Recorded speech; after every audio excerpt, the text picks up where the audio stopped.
আজকে একটা আমরা নতুন রেসিপি নিয়ে এসেছি, সেটা হলো মাছের ডিমের ভুনা। তার জন্য আমরা মাছের ডিমগুলো সিদ্ধ করে নিয়েছি।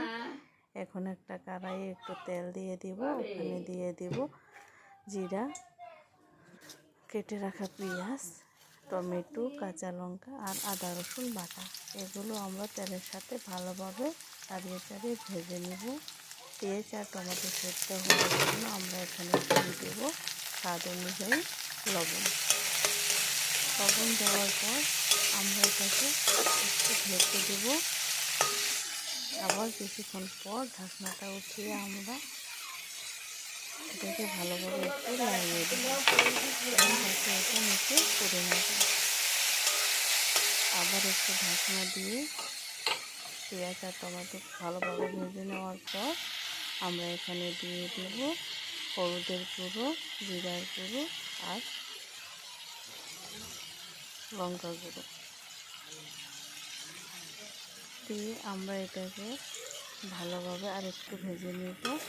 মশলাগুলো তেলের সাথে ভালোভাবে ভাজা হয়ে গেলে আমরা এখানে একটু পানি দিয়ে দেবো মশলাটা ভালোভাবে কষানো হওয়ার জন্য। মশলাটা যখন ভালোভাবে কষানো হয়ে যাবে তখন আমরা এখানে মাছের ডিমগুলো দিয়ে দিব।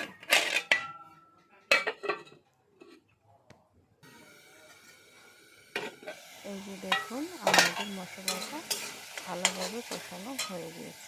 এখন আমরা এখানে মাছের ডিমগুলো দিয়ে ভালোভাবে নাড়াচাড়া করে আর একটু কষিয়ে নেব। আমাদের মাছের ডিমগুলো ভালোভাবে কষানো হয়ে গেলে আমরা এখানে একটু জল দিয়ে দেবো, যাতে এখানে কাঁচা কাঁচা গন্ধটা না আসে।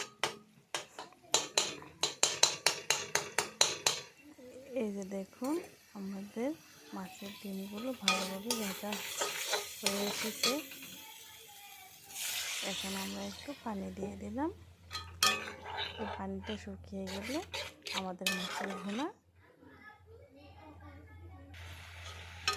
মাছের ডিমের ভুনা রেডি হয়ে যাবে। এই যে দেখুন, কত সুন্দর কালার এসেছে। আমাদের মাছের ডিমের ভুনা প্রায় রেডি। এই যে দেখুন, আমাদের মাছের ডিমের ভুনাটা রেডি হয়ে গেছে। এখন আমরা এটাকে একটা পাত্রে নামিয়ে নেব।